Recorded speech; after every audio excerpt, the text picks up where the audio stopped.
Alright, hey everybody, welcome back to my channel. It has been a minute since I have posted a video. If you guys don't know, I'm a flight attendant and the airlines have been a little bit crazy lately, so I've been working and I got into a bit of a reading slump, so didn't really have much to post about, but I am back and I thought I would catch you guys up on what I have read since the last time I posted. So here is my reading wrap up for May, June, and July. It's quite a few books, so I'm gonna go a little bit quickly. If there's any books that you want to hear more of my opinions about, just let me know in the comments down below, and I would definitely love to do another in-depth review of some of these. But for now, here they all are. So a quick disclaimer before I start my May reads. I had this brilliant idea that I was going to read all the books on the Women's Prize for Fiction shortlist before they announced the winner and do a whole video about it. And I got about halfway, 3/4 of the way through the list and then kind of started my reading slump, so I did not do that. But the first few on these are most from the Women's Prize for Fiction shortlist, and then I get into what brought me back out of my reading slump, which was some beachy contemporary romance books, a few fantasy romance books, and then there's a couple nonfiction in here too. So there's something for everyone, so stay tuned and find out. All right, the first book that I read in the month of May was Piranesi by Susanna Clarke. Now, Susanna Clarke wrote Dr. Strange and Mr. Norrell, which I had no interest in reading until I read this book, and now I want to read everything she's ever written. This book was so good. So Piranesi is about the main character, a man named Piranesi. Now, Piranesi lives in a labyrinth, this kind of endless maze of rooms that are all filled with different statues. Now, I kind of pictured this labyrinth as like the Metropolitan Museum of Art here, and just endless room after room filled with these beautiful white stone ancient Greek and Roman statues. Now, inside this labyrinth where Piranesi lives, only one other person lives there, and that is a man named the Other. Now, we don't know a whole lot about the Other. We don't know a whole lot about Piranesi or this labyrinth or anything once we start off, and the book kind of follows Piranesi's thoughts as he goes about his daily routine, and then kind of tries to figure out a bit more about how he got here and where he comes from and who the Other is. And it was just really moving, and I loved every second of it. Very short book. Highly recommend. I got mine on Book of the Month, so they have it. Next book I have here is The Vanishing Half by Britt Bennett. Now, I got this book from Book of the Month a long time ago, like when it came out, and everyone was obsessed with it, and I read like a quarter of it and then put it down and forgot about it until the Women's Prize for Fiction shortlist came out, and I saw it on there and I thought, I almost read that book, I should actually read it. So The Vanishing Half follows two twin sisters in the 1960s. I believe it starts in 1968, both of who obviously are light-skinned black women, and the different paths they choose in life. One of them chooses to try and pass for white and live her life as a white woman, and the other lives her life as a black woman. And then we follow them throughout their lives and see how these different choices affected them. It also flashes forward to both of their daughters and their lives. And it was really good. I think people hyped this up a bit for me, and I kind of found like the main storyline a little boring. I was actually far more invested in one of the daughters in the future. I thought that she had a really amazing storyline. That storyline also had some LGBT representation. I don't want to spoil it, but also is representation spoilers? I don't know. But I really loved her storyline. And then one of the sisters and then her daughter both just really irritated me. But I did really like it. I believe I gave it 4 stars. Yeah, I gave it 4 stars, so definitely really liked it. So yeah, that's my thoughts on The Vanishing Half. I'm trying to be quick. The next book I read was The Beekeeper of Aleppo by Christy Lefteri. Now, this book is about a family through the perspective of the father who are from Syria and who have no choice but to flee Syria. and become refugees because of the political turmoil that's going on there. And it follows them through the refugee process of going from Syria to Greece and trying eventually to get to the United Kingdom, where they do have family. And it shows just how horrific the experience of being a refugee is, and the kinds of things that people have to deal with to just try and get a better life. And it's very upsetting when you think of then how those people are treated a lot of times in the countries where they're come to, not by choice, as it shows in this book. This family did not want to leave Syria. It was their home. It was where their whole family was, where their whole lives were. And but it was also, so that makes it sound very sad. It was sad, but it was also very beautiful and uplifting, and the spirit of these people was really inspiring, and definitely made me want to do what I can for the refugee crisis around the world, and particularly the Syrian refugee crisis. Now, I believe Christy Lefteri is English, and I think she herself is not a refugee, so this isn't like an Own Voices book, but she worked in a refugee camp in Greece where a lot of this book takes place, so a lot of this was from her own experience, but not as a refugee. So it's not Own Voices, but she obviously does know quite a bit about what she's talking about. I highly recommend this book, 5 out of 5. I loved it. Please read it. And the next book that I read was Transcendent Kingdom from Ya Gyasi. This book I loved. This was also on the Women's Prize for Fiction shortlist. So Transcendent Kingdom follows the story of Gifty, who is a grad student at Stanford studying neuroscience and doing research on the effects of addiction in mice, which will then become for humans. And it tells the story of her family and how they immigrated from Ghana and how they learned to get along in America, and how that was a struggle for some of the family members. It then tells the story of her brother who overdosed and tragically died, and how that inspired her to her work today. And it talks a lot about religion, but not in like a pushy Jesus book kind of way.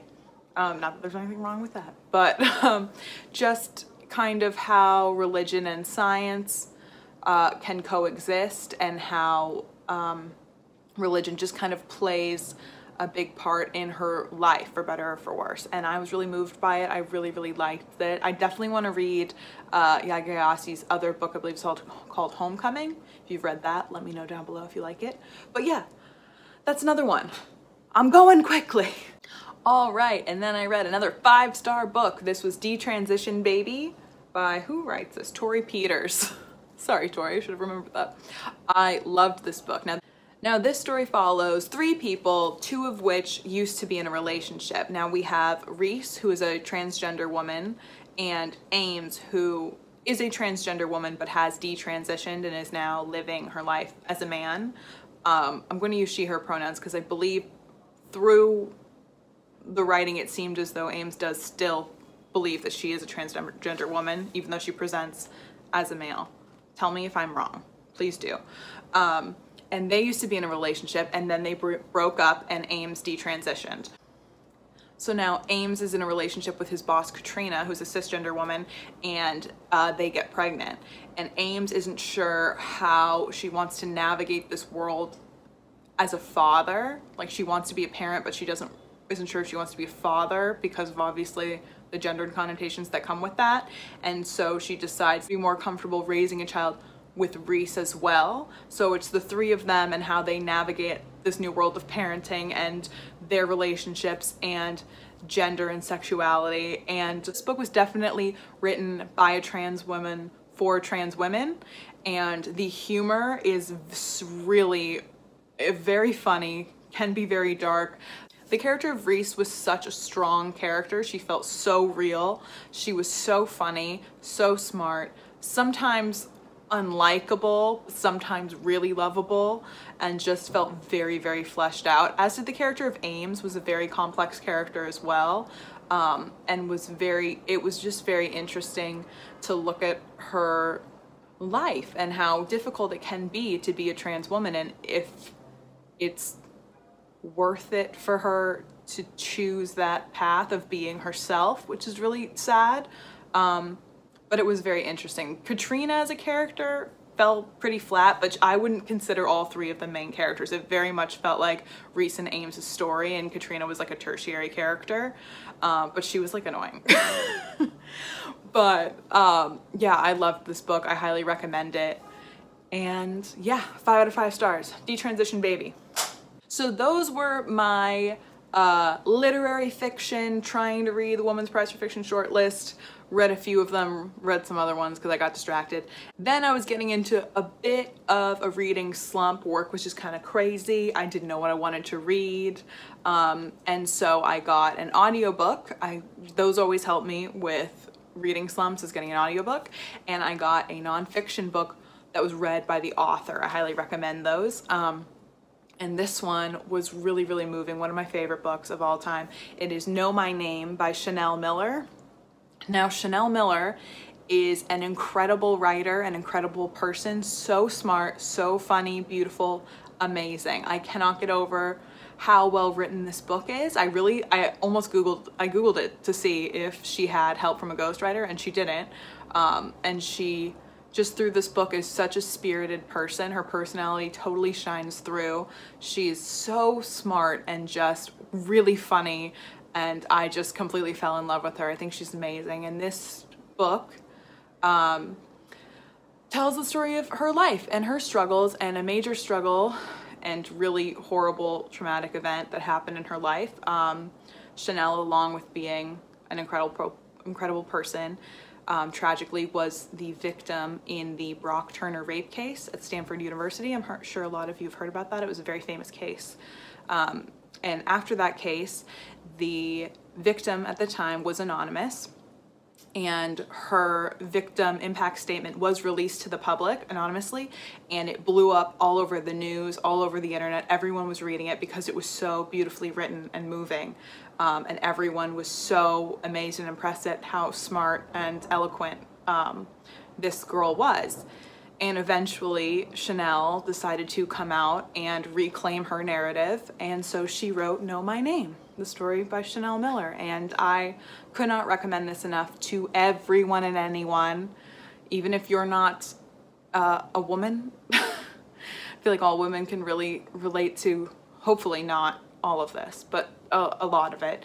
And I hope that men and other people choose to read it as well, because it's very important, and I just love her, and I just think she's amazing. So Know My Name by Chanel Miller, 5 out of 5, 10 out of 10, a million out of a million stars. And then I got into another nonfiction. This one was highly recommended by my best friend, and when she recommends me a book, I know it's gonna be good. And that is The Monster of Florence by Douglas Preston. Now, this book is a true crime book, and it tells the story of the Monster of Florence, who is a serial killer in Florence, Italy in the 1960s. I should know this, I read a whole book about it. The 70s. So this book, like I said, is written by Douglas Preston, but also Mario Spezzi. Mario deserves all the credit for this book. That's all I'm gonna say about that. But Douglas Preston is an American journalist who moved to Florence in the 2000s and befriended Mario, and Mario told him all about this case that happened in the 70s and into the 80s of this serial killer who killed young couples out in the beautiful lands of Florence. And they decided, the two of them, to do some research and try to figure out who it really was. Now, this goes just from that to then the Italian police trying to like frame them for the murders. And one thing about this whole book too, this book was so good. This is a wild ride. I don't want to like spoil anything about it. So the whole time I was reading this, the police were like driving me insane, as they're wont to do, but they're Italian, and I was like, this reminds me of the Amanda Knox case, where these cops just like decide who it is and then throw everyone in prison and then don't actually like find the killers ever.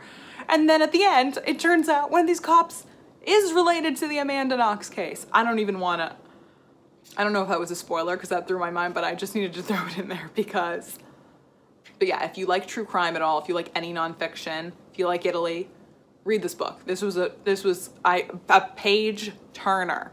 Loved it. And then, since I was in a bit of a reading slump and was going on vacation, I decided to buy a bunch of contemporary romance beach reads that TikTok told me to buy, and they really did get me out of my reading slump. So the first one of which was The Unhoneymooners by Christina Lauren. Why can I never remember? My foot's asleep. Why can I never remember anyone's names? Olive. Now this follows the story of Olive, who is the maid of honor at her twin sister's wedding, when the entire wedding, except for Olive, get like a really bad food poisoning basically. And Olive's sister, Amy, the bride, had won a all expenses paid 2-week honeymoon in Maui, I believe, in Hawaii, in Maui. And she convinces Olive to go on the trip for her because she's so sick. And Olive's like, great, this is amazing. I just lost my job. Like, I need a vacation. And she finds out that Ethan, who is Amy's brother-in-law, the brother of the groom, who she can't stand, has also decided he's going on this trip. And since neither one of them is going to give up the trip for the other, they just decide, fine, we're gonna go together. Even though I can't stand you, I'd rather just go to Maui and hopefully never have to deal with you. Now, do you think that they just ignore each other the entire time? Of course they don't. They fall in love. Spoiler alert, but it's a romance and it's amazing. And I really liked it. I gave it 3 stars because it was, I mean, they're all predictable and there's nothing wrong with predictability. It gives a level of comfort, but I just felt, you know, like in the 3rd act, there's always like a wrench in the wheel to try to like, be like, oh no, are they gonna break up? That, by then I was like, I think this book was a little long. So by then I was like, come on, let's just be together now. So it's a little long, but I still really liked it. But yeah, I did like it very much. And so I decided, you know what? Let me keep it going with more of these fun, romantic, beachy reads. So I decided to pick up Beach Read by Emily Henry. Now this one I would give a 4 stars. I like this one even more. So now Beach Read follows January, who is a contemporary romance writer. Now her father has just passed away, and it turns out that he like had a whole other life with this other woman who is not January's mother, which was very traumatic. But he did leave her this lake house. So January, even though she's obviously struggling with how are you in a fight with someone? How are you angry at someone who's no longer here? How can you mourn someone and be angry at them? And just kind of dealing with those conflicting emotions, which is very complicated and very relatable, I think, for a lot of people, tragically. And she decides, because she's kind of broke, she's got to go live at the lake house and kind of sort through that. Though she puts that off for a very long time, as we're all wont to do. And unfortunately, her next door neighbor just happens to be Augustus, this guy that she went to college with, who is also a writer, who is a bit more successful than her, and even though she had a huge crush on him in college, he was kind of a dick. So now she doesn't like him. But since they're living right next door to each other, they start kind of being snarky, and he's like, oh, you write romance books? And she's like, oh, you write like thrillers? I could do that, I could do that. And they're like, fine, you write a romance book and you write a thriller, and then we'll see who's better and who can sell their book at the end of the summer. And so then they decide to do that, and then they decide that they have to like hang out once a week or all the time for like research. Come on, people. So yeah, spoiler alert, they fall in love. And it was adorable. I loved every second of it. And I loved the name Beach Read because when I first picked it up, I was like, oh yeah, because that's what people call these kinds of books. But they're authors and they're writing a book. So it like, I don't know, I felt like it was more, the name had more to do with the story than just like a gimmicky title. So I liked that. 4 stars, it was great. And then I read another Emily Henry. So since I liked that one, I had to pick up another Emily Henry, and I read People We Meet on Vacation. Woo! Now this one, a little different from the last 2, is not so enemies to lovers, and it's friends to lovers, which I love more. Listen, I was a big enemies to lovers person when I was like a teenager, early 20s. Like, I love that, I get it. But now that I'm older and I'm like, men are trash, I'm like, the second a man is rude in a book, I'm like, all right.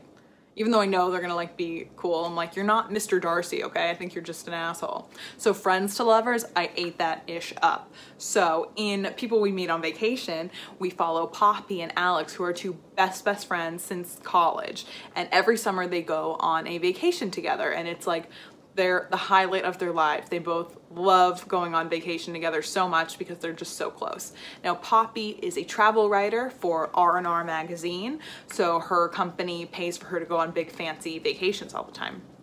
And now she is kind of deciding what vacation to go on, but we learned that her and Alex, the last time they went on vacation was 2 summers ago, and they went to Croatia, and something happened, and now they're no longer friends. Devastating. So Poppy decides that she's so upset with her life and her job, and it's all because Alex isn't in her life anymore. And so she reaches out to Alex and decides that they're gonna go on another big summer trip, and it's gonna restore their friendship. And they go to Palm Springs, and we find out, we flash back to all of their trips together and like when they met in high school, and finally eventually leads up to what happened in Croatia, while we're also enjoying the trip. And they fall in love. This was so good. This one was the best of the like beachy read contemporary romances for me, because Poppy and Alex have chemistry and they're friends and they like each other, and like they don't fall in love in 2 weeks. They like have loved each other forever. And Alex was a really sweet lead. I feel like he was very like, he was very smart and kind of shy and very particular about things, and Poppy was very like completely the opposite. Poppy was so funny. I loved her, but she was very loudmouth and not lazy, but disorganized and kind of fly by the seat of her pants, and she travels all the time. I related to her a lot, okay? But I loved this book. I think I gave it 4 stars, but again, that's just because this genre isn't like my total bag. Not that they don't deserve a 5. They just aren't for me. And that's what I rate things by. It's not by like the quality of the book. It's just by like how I vibe with it. Because they're really, my Goodreads ratings are just for me to remember like what I thought. But these were very good. I liked Emily Henry a lot. And next time I go on vacation or I'm in a reading slump, I might pick up another one. So recommend more like these, especially if they're by her, below. Okay, then from one Poppy to another, I read, again, this was to keep the momentum going of just like fun books that TikTok told me to read, but kind of very different. This is a fantasy romance, which I'm sure you've all heard of. I read From Blood and Ash by Jennifer L. Armentrout. Now, I've heard of Jennifer L. Armentrout forever. She's been on BookTube. I feel like she always does these kind of fantasy romances. Now, those aren't always my bag, because I love fantasy, obviously. I'm obsessed with like high fantasy, but I like a romance, but I like a romance in a fantasy. I don't like the romance being the whole story in a lot of things. I'm like, I want us to be like fighting an epic evil and all this stuff, and then we also happen to fall in love along the way, and that's like a side plot, but it's also, I need it more than a, you know, I don't know. I like a lot of romance, but I don't want it to be a romance book, because I like other things. And so I was worried about reading this. I thought it was just gonna be like full dark romance, and I thought the world building would be kind of lazy because that's not the point. But no, I actually really liked this. The first 70% of this book, I was like, I'm obsessed with this. I loved this. The world building was really good. And I think that that's my own fault for doubting this kind of genre and thinking that the writers wouldn't put in that much effort. That was my own, I shouldn't have thought that, because this is like a full-on fantasy book. There's a whole world, there's whole different countries and warring factions and different kind of creatures and stuff, and that was well explained, and I was really into it. And again, the main character is Poppy. Now, the Poppy in this book is the maiden. Now, that means she is basically like a chosen one, a young, virginous, beautiful woman who's always veiled and no one can look at her. In this world, there are the Ascended, which are like an upper class group of people who were all chosen to ascend. So they're not born ascended, they're just born like rich. And then they become ascended by going through this thing called the Ascension. Now, no one really knows what the Ascension is, like what you gotta do, but then you come out and you're like immortal and amazing. Now, Poppy, as the maiden, her ascension is like linked to every other ascension that's gonna happen. So she's like a very big deal. I don't know why. Poppy doesn't know why. No one knows why. It's very vague. It's very mysterious. And so she's got all these bodyguards, and it turns out that this evil guy, this like dark one who killed her parents and wants to like destroy their government, is gonna try to kill her because he doesn't want all these people to ascend. So she needs another bodyguard, and so she gets this guy Hawk to be her bodyguard, who she actually met before, like in a bar / brothel situation when she snuck out, because she's sneaky like that, and she can fight, and she's amazing. Like all very like YA, kind of like I'm amazing at everything protagonist, but I love that. No tea, no shade, I love everything about her. And she's sassy and amazing, and yeah, she can fight and everything. And Hawk is great, because again, I love the trope of like a guard romance, like falling in love with the guard. Stop. I loved that. So yeah, the first 70% of this book, I was loving it. World building was great, characters were great, and I was digging the romance 100%. The last 30%, there was like the reveal and the kind of like, we're setting up the rest of the trilogy. And obviously the reveal, I saw it coming. It wasn't like a super sneaky, it was kind of obvious. But then the dynamic, because things changed, the dynamic changed, and it became like a trope and a dynamic that I don't love as much. But I was already invested in the characters, so like still liked it. So I gave it a 4 out of 5 stars. Definitely didn't love the ending as much as I hoped I would, but I already have the second book lined up on my Libby on from my library. So I'll definitely be reading it, and I'll let you know how the trilogy goes. But yeah, it's just the dynamic changed, and I didn't like it the way it was now, but oh well. Also, this book is super steamy, like very red pepper emojis everywhere, very spicy, which I mean, that's what everyone was telling me, and that's what I went in for. So, you know, I got what I came for. But yeah, I gave it 4 out of 5 stars. Very much liked it. We'll definitely be continuing on with the series and hoping for the best. And that's it. That's all the books I read the past 3 months. And I really liked most of them. I don't know why I got slumpy. I think I was just life and busy, and was reading too much of the same thing. I need to switch up genres very frequently, because if I think I read something, I like it in that genre, and I'll try to keep reading it, and then I burn myself out. I need to force myself to like switch it around, or the ADHD will just be like, no more reading, reality TV forever. And I'm like, okay. I mean, Love Island is on, so. But yeah, that is my reading wrap up. And I will definitely be making another one soon of all the books that I'm reading now that I'll finish for August. And let me know, yeah, if you want any other reviews of these books, what you thought of them if you read them, any other videos you'd like to see from me. I promise I will be making more. Make sure to give this video a like and subscribe. I don't know where I'm pointing, but make sure to like this video and subscribe to my channel. I would really appreciate it. And I will see you guys next time. Bye.